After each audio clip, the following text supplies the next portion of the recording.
Activity number 3.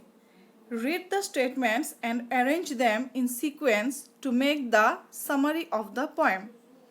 তলত দিয়া উক্তিবোৰ ক্ৰমত সজাব দিছে। ক্ৰমত সজালে কবিতাটোৰ সাৰাংশ প্ৰকাশ হ'ব। Statements মানে উক্তি আৰু sequence মানে arrange them in sequence মানে ক্ৰমত সজোৱা। খেলিমেলিকে দিয়া আছে, আমি পঢ়ি লওঁ। A. People don't eat beetles. They don't have wings either. B. The robin and the jay thought people were funny to be like that. C. One day the robin and the jay were sitting and talking in the garden. D. They were talking about people and that they don't have feathers. এই বাক্যকেইটাৰ সজোৱাৰ পিছত অৰ্থ অসমীয়াত কৈ দিম। প্ৰথম আমি সি নম্বৰৰ বাক্যটো লিখিব লাগিব। এই ষ্টেটমেণ্টছটো আমি প্ৰথমেই লিখিব লাগিব। কি আছে? One day the robin and the jay were sitting and talking in the garden. তাৰপিছত লিখিব লাগিব শেষৰ ষ্টেটমেণ্টটো। They were talking about people and that they don't have feathers. তাৰপিছত প্ৰথমটো People don't eat beetles. They don't have wings either. আৰু একেবাৰে শেষত বিটো লিখিব লাগিব। The robin and the jay thought people were funny to be like that. চোৱাচোন activity number 3 যিবোৰ statements বা উক্তি আছিলে সেই উক্তিবোৰ ধুনীয়াকৈ ক্ৰমত সজাই লিখিছোঁ। প্ৰথমেই লিখিছোঁ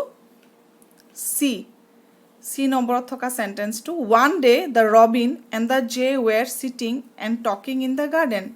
এদিন ৰবিন আৰু জে বাগিচাত বহি আছিল আৰু কথা পাতি আছিল। তাৰপিছত লিখিছোঁ D they were talking about people and that they don't have feathers. তেওঁলোকে মানুহৰ বিষয়ে কথা পাতি আছিল যে মানুহৰ পাখি নাথাকে। তাৰপিছত লিখিছোঁ এত থকা চেণ্টেন্সটো people don't eat beetles they don't have wings either. মানুহে পোক পতংগ নাখায়, তেওঁলোকৰ ডেউকাও নাথাকে। আৰু একেবাৰে শেষত লিখিছোঁ B the robin and the jay thought people were funny to be like that. Robin আৰু জে ভাবিছিল যে মানুহ তেনেধৰণে হোৱাটো হাস্যময়। দেখিলানে কবিতাটোৰ সাৰাংশ ধুনীয়াকৈ প্ৰকাশ পাইছে। তোমালোকে বাক্যবোৰ লিখি ল'বা, সঠিক ক্ৰমত লিখিবা দেই। Activity number 4 let's read the discussion. আলোচনাটো পঢ়োঁ আহা। অৰুণ আৰু বীণাৰ মাজত এটা আলোচনা হৈছে, সেই আলোচনাটো আমি পঢ়োঁ আহা। Arun, do you know' Veena in ancient times birds use to carry letters. Veena, তুমি জানানে প্ৰাচীন সময়ত চিঠিবোৰ চৰাই কঢ়িয়াইছিল। Then the postmen came. He use to go' from door to deliver letters. তাৰপিছত ডাকুৱাল আহিল। তেওঁ মানুহৰ ঘৰে ঘৰে চিঠি দিবলৈ গৈছিল। Veena, yes they use to take so' much pain to give us our letters. বীণাই কৈছে হয়, তেওঁলোকে আমাক চিঠি দিবলৈ বৰ কষ্ট কৰিছিল। But see how the days have changed. কিন্তু চোৱা এতিয়া কেনেকৈ দিনবোৰ পৰিৱৰ্তন হ'ল। অৰুণ, য়েছ it's true now we have so' many modes of communication. অৰুণে কৈছে হয়, এইটো সত্য। এতিয়া আমাৰ বহু ধৰণৰ যোগাযোগৰ ব্যৱস্থা আছে। মোডছ অফ কমিউনিকেশ্যন মানে যোগাযোগৰ ব্যৱস্থা বা যোগাযোগৰ মাধ্যম। Veena, yes the computer is the most wonderful discovery of modern times.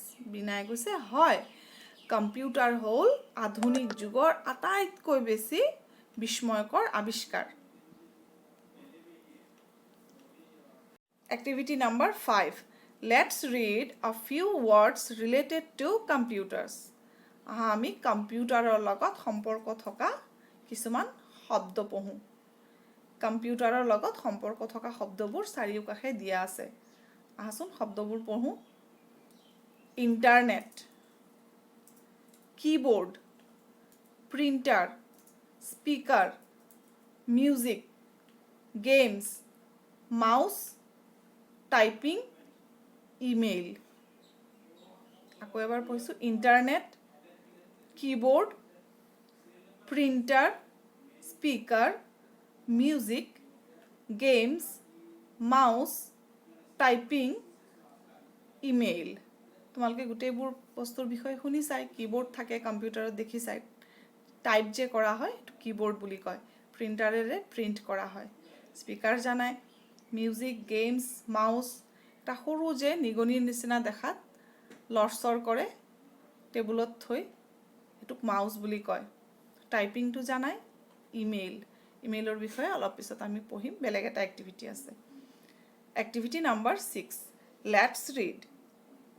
A keyboard is to type, a printer is to print, a speaker is to sound, a mouse is to click. কম্পিউটাৰৰে দুটা বস্তু কম্পিউটাৰৰ লগত সম্পৰ্ক থকা keyboard আৰু speaker কিবোৰ্ডেৰে আমি কি কৰোঁ টাইপ কৰোঁ এই বস্তুটোৰ লগত টাইপিঙৰ সম্পৰ্ক আছে কিবোৰ্ডৰ লগত টাইপিঙৰ সম্পৰ্ক আছে এই সম্পৰ্ক থকা বস্তুবোৰ এনেকৈ লিখা হয় এ keyboard is to type, a printer is to print আৰু প্ৰিণ্টাৰেৰে প্ৰিণ্ট কৰা হয় ঠিক তেনেকৈ a speaker is to sound সাউণ্ডৰ কাৰণে স্পিকাৰ ইউজ কৰা হয় a mouse is to click আৰু মাউছৰে ক্লিক কৰা হয় activity number 7 Pinky and her mother are leaving for New Delhi tomorrow Pinky sends an email to her sister Pihu who lives in New Delhi asking her to receive them at the railway station. Pinky আৰু তাইৰ মাকে অহাকালি নতুন দিল্লীলৈ যাব নতুন দিল্লীত কাম কৰা বাইক পিহুৱে তেওঁলোকক ষ্টেচনৰ পৰা আনিবলৈ পিংকিয়ে পিহুলৈ এটা ইমেইল পঠিয়াইছে ইমেইলটো কেনেকৈ পঠিয়াইছে চোৱাচোন পিংকিয়ে পিহুলৈ পঠিয়াইছে যাতে তেওঁলোকক নতুন দিল্লী ৰেলৱে ষ্টেচনৰ পৰা লৈ যায় তাই আহি টু পিহু শৰ্মা এনেকৈ লিখিব লাগে এইটো মেইল দেখিছানে মেইল বুলি কোৱা হয় ইমেইল বুলিও কওঁ আমি two Pihu Sharma @mail.com mail.com Gmail হ'ব পাৰে ৰেডিফ মেইল হ'ব পাৰে সেইকাৰণে ইয়াত একো লিখা নাই ছাবজেক্ট আৱাৰ এৰাইভেল টাইম মানে আমাৰ উপস্থিত হোৱাৰ সময় ডিয়েৰ পিহুবা পিংকিয়ে লিখিছে পিহুলৈ ডিয়েৰ পিহুবা we are reaching New Delhi tomorrow at 10:20 AM by the 12423 Rajdhani Express. Please receive us at the railway station with love Pinky. এনেকৈ লিখি কি কৈছে যে অহাকালি আমি 10:20 12423 এই নম্বৰৰ ৰাজধানী এক্সপ্ৰেছৰে আমি নিউ দিল্লী গৈ পাম বা উপস্থিত হ'ম আমাক ৰেলৱে ষ্টেচনৰ পৰা লৈ যাবা উইথ লাভ পিংকি আৰু এইফালে চোৱা লেফ্ট চাইডে চেণ্ড লিখা আছে নহয় এই চেণ্ড ইয়াত ক্লিক কৰিলে তেতিয়া মেইলটো পিহুৰ তালৈ গুচি যাব আৰু পিহুৰ ইমেইল এড্ৰেছ ইয়াত ওপৰত লিখা আছে দেখিছানে টু পিহু শৰ্মা @gmail হ'ব পাৰে ৰেডিফ মেইল হ'ব পাৰে mail.com এনেকুৱা থাকে এনেকৈ পঠোৱাক ইমেইল কৰা বুলি কোৱা হয় ইমেইল কৰা বা মেইল কৰা বুলি কোৱা হয় Pinki clicks send at the bottom of the page একেবাৰে শেষত পিংকিয়ে এই চেণ্ড বাটনটো ক্লিক কৰিব লাগিব তেতিয়াহে মেইলটো পিহুলৈ গৈ পাব